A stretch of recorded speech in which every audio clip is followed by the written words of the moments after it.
ओम शांति। ओम शांति। ओम शांति। मेरा बाबा, प्यारा बाबा, मीठा बाबा और हम सभी मीठे बच्चे, बाबा के सपूत बच्चे, बाबा के लाडले बच्चे। प्रजापिता ब्रह्मा ईश्वरी विद्यालय जो माउंट बाबू में है, इंटरनेशनल हेडक्वार्टर है, जैसा मैं आपको पहले ही बता दिया हूँ। और जहाँ तक आबू की बात करें, सिर्फ ब्रह्मा कुमारीज के नाम पे जाना जाता है। पहचान है आबू की ब्रह्मा कुमारीज का नाम है। पर्वतों पर पूरे आबू का अधिकतर भूभाग अनेक जगहों पर ब्रह्मा कुमारीज संस्थान का है, ईश्वरीय बच्चों का है। और जब बाबा मेरठ का समय आता है, जब बाबा जो है मिलने के लिए बच्चों को आता है, एक प्रोग्राम्स होता है, देश विदेश के कुल मिला के 40,000 से पार आत्माएं वहाँ आती हैं, हमारे जैसे बच्चे आते हैं। और वो भी तब जब उनको रिस्ट्रिक्शंस हैं, जोन वाइज, देश विदेश वाइज कि इससे ज़्यादा नहीं लाना है। 40,000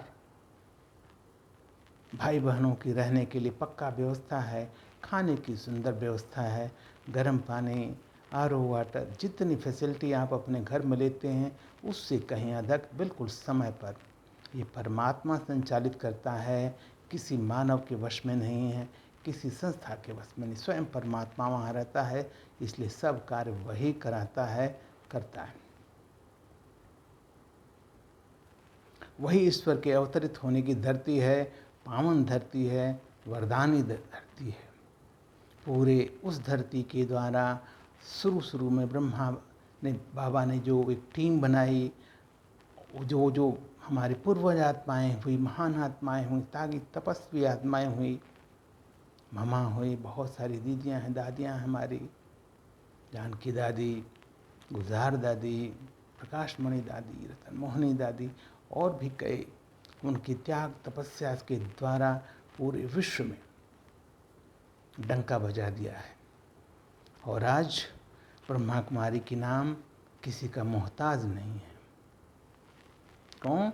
ईश्वरीय संस्थान है, एकदम निस्वार्थ, निष्कलंक, सिर्फ सेवा में हाजिर।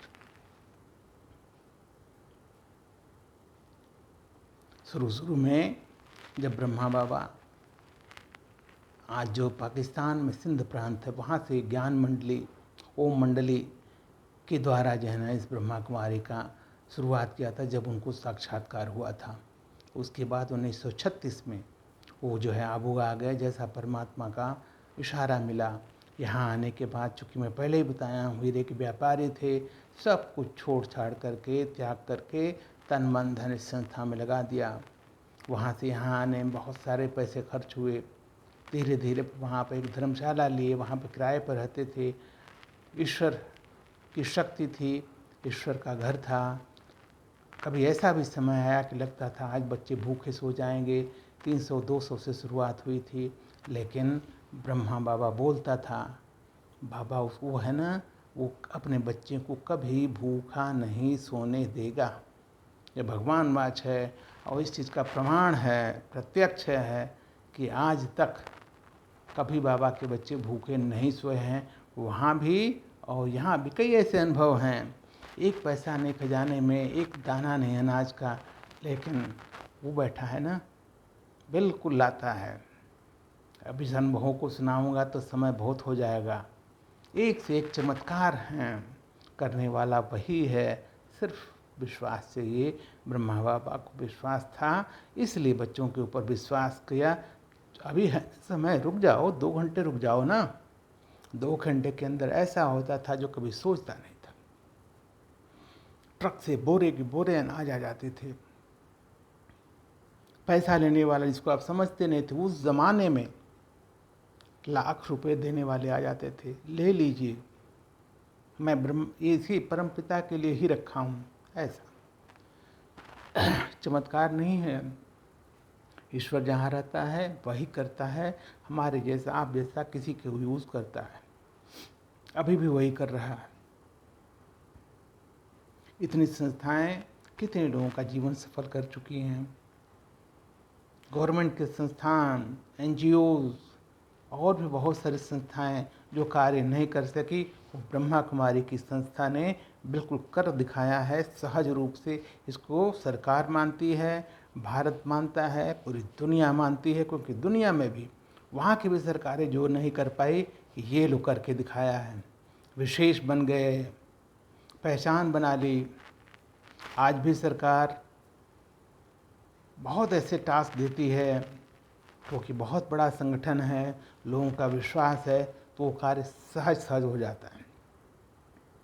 ब्रह्मा कुमार कुमारियाँ गांव गांव में बिना किसी रुकावट के, थकावट के, धूप गर्मी बरसात सेवा में लगती हैं। उसका परिणाम बहुत ही मीठा, क्योंकि वो परमात्मा को लेकर के सेवा करती हैं। ऐसा पावर है, शक्ति है, चमत्कार है। और भक्ति में आपको एक भी और बता दूं, हर जगह की जब रुद्र ज्ञान यज्ञ रचते हैं तो शिव के साथ बहुत छोटे शालिग्राम बनाते हैं। शिव के साथ शालिग्राम, और शिव के साथ जब शालिग्राम की पूजा होती है तभी वो रुद्र ज्ञान यज्ञ कंप्लीट होता है। वो शालिग्राम कौन है? हम आप जैसे बाबा के बच्चे जो बाबा के बन गए। तो बाबा तो कहता है कि पहले सतयुग में मैं बिल्कुल आपको देवी देवता बनाया था, चैतन्य देवी देवता बिल्कुल साक्षात। सतयुग त्रेता के बाद जैसे जैसे जो है समय निका, पुनर्जन्म निकला, आपकी यादगार बना करके पत्थर की मूर्तियाँ बैठा दिया मंदिर में, आप वही हो। अभी मंदिर में पूज्य स्वरूप पूजा की जाती है। उसके बाद जब आया हमारा कलयुग, यह हमारा संगम युग, ब्राह्मण ने क्या बना दिया हमें? ब्राह्मण स्वरूप, संगम युगी ब्राह्मण, ब्रह्मा मुख वंशावली, ब्रह्मा के बच्चे, सृष्टि की नई सृष्टि में ब्राह्मण, सतयुगी ब्राह्मण। उसके बाद आत्मा, और लास्ट में बाबा ने फरिश्ता बना करके सबको जो है सुख शांति दे दिया। ये हमारी यादगार है, ये हिस्ट्री नहीं है, किसी शास्त्र में लिखा नहीं है, ये बाबा के भगवान के महावाक्य हैं, बिल्कुल सत्य वचन।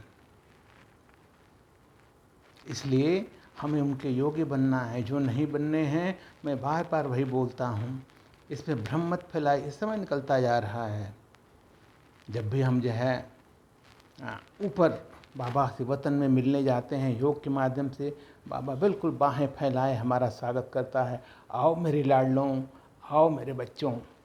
और यकीन कीजिए, मेरा भी नहीं, हजारों भाई बहनों का यह अनुभव है, जब भी हम बाबा को बोलते मेरा बाबा, बाबा आ जाता है, प्रत्यक्ष अनुभव हो जाता है।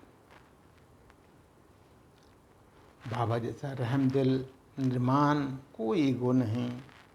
रहम, हमें जो अपनाया, उस समय हम श्रेष्ठ नहीं थे, बहुत कमियां थी, कि फिर भी बाबा ने हमें अपनाया, क्योंकि पहले हुआ था। इसलिए अभी भी आपको एक्सेप्ट कर रहा है, हमें एक्सेप्ट किया है।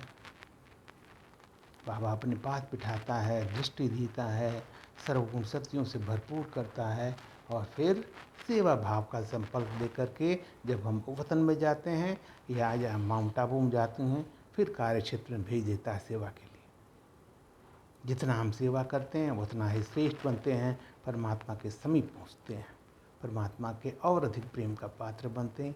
ये बिल्कुल अनुभव है, प्रत्यक्ष है, सत्य वचन है। आप भी बनिए, आपके भाग्य में है, ये मैं बार बार कह रहा हूँ, जरूर है। ओम शांति, ओम शांति।